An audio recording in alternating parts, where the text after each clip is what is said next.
It's safe to say Haas hasn't enjoyed the best season on the F1 grid. Currently sitting 8th in the Constructors' Championship, the team has recently had the gall to suggest that the problem might lie with the young Mick Schumacher, but some have countered by suggesting it would be in his best interest if Haas let him go. Today, we are discussing the Schumacher issue and Haas potentially joining forces with Alfa Romeo next year. First up, Gunther Steiner has been discussing his team's 2023 development. Whilst all eyes seem to be on the will he, won't he Mick Schumacher Haas saga right now, Steiner has taken some time out to reveal how he is very optimistic about Haas's prospects next year, which will come as music to the ears of the team's fans. Haas's lack of competition in the financial arena meant that they were only able to bring a solitary upgrade during the current campaign, and although they should be better placed to provide stiffer competition to the rest of the field next season, given the new sponsorship deal recently signed with MoneyGram,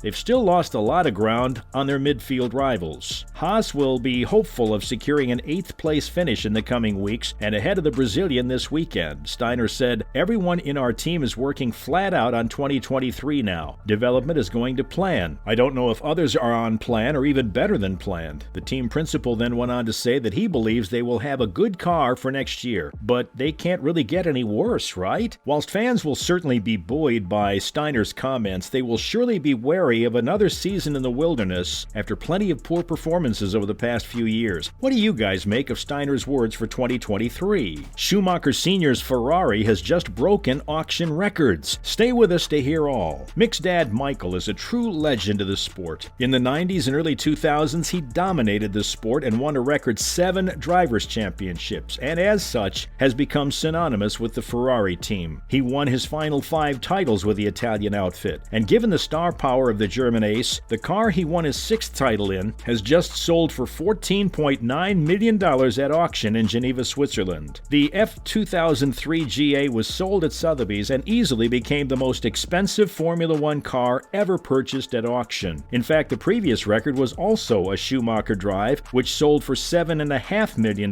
back in 2017, which means the recent sale this week almost doubled the previous record. The car itself was responsible for 5 of Michael's race wins during the 2003 season, in which he just pipped Finland's Kimi Räikkönen to the title by only a couple of points, and Sotheby's director of sales Augustine Sabatier-Garrett was particularly taken aback by the car, explaining that Formula One cars of this quality and provenance rarely come to market, and this particular car is the best of the best. He then went on to say that the world record price reflects the importance of this chassis, and Michael's son Mick was on hand to make sure it was in full working order at a test track just before the sale, which was nice of him. Tell us the most expensive thing you own below. Next up, Bernie Ecclestone has given young Mick a word of advice. Former chief of F1 Group Ecclestone, who began his career in motorsports after the Second World War trading in motorcycle parts, has advised Mick Schumacher to forget Formula One and move on to another motorsport. Of course, Schumacher has had to endure plenty of ups and downs this season and has had a difficult start to his F1 career, but he has proven that with a bit of backing, he can score in big races as he finished in the points in both Britain and Austria over the summer. Unfortunately, though, he has faced continued criticism from within his own team, especially Gunther Steiner, who revealed Schumacher's future with the team lay with his scoring points for the team. It appears he has now gone back on this, and Ecclestone believes his father's career could be making life difficult for Mick, saying, "I don't think he'll be here. People were disappointed with his performance. We don't know if it's because of him or the team, but it's difficult to find someone who could put him in a winning team because he's not in one at the moment." Ecclestone then suggested the best thing for him may be simply to forget about F1 and try his hand at other motorsports, explaining that his name is hindering him. Do you guys agree? Let's talk Schumacher then. Haas team principal Gunther Steiner has made no bones about the fact that he isn't happy with Schumacher's drives this year, and on more than one occasion has suggested that the young German needs to prove himself over the remainder of the season. But if he isn't in a Haas seat next season, would it be the worst thing for Schumacher Jr.?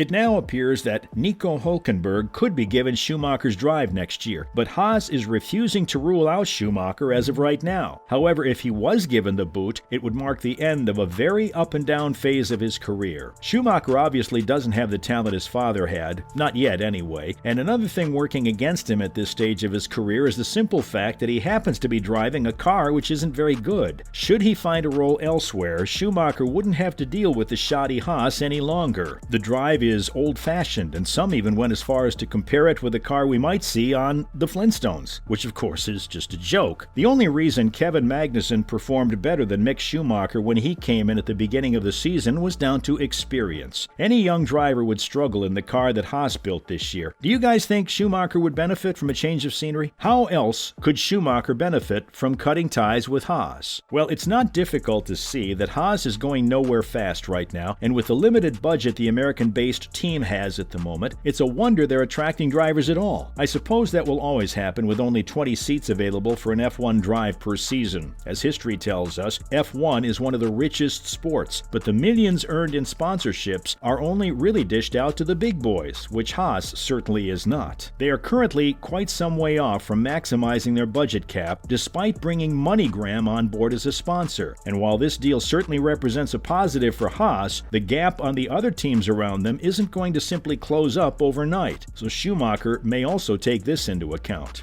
I mean, he's never been the favorite child with Haas anyway, so he may decide that parting ways is best for all involved. Steiner has quite obviously made Mick look and feel pretty small throughout this season, so from a mental health and pride perspective, he may decide that he doesn't want or need his reputation being dragged through the mud by someone like Steiner. The best he could hope for by staying in is to make up the numbers in midfield next year. He might think that at this stage in his career he should be aiming a little higher. Give us your thoughts on the young Schumacher below.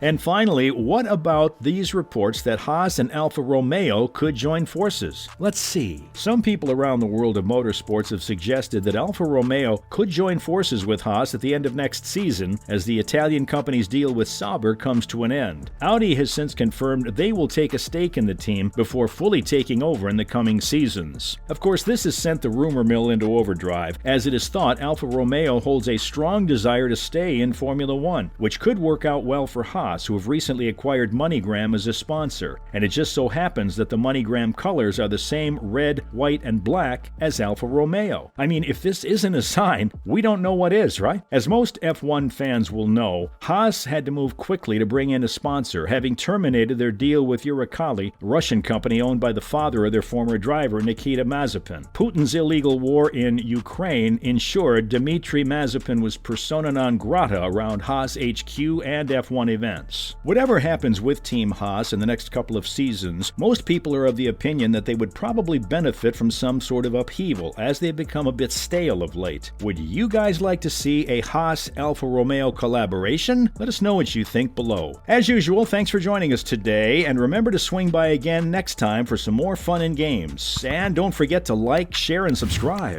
Bye, guys.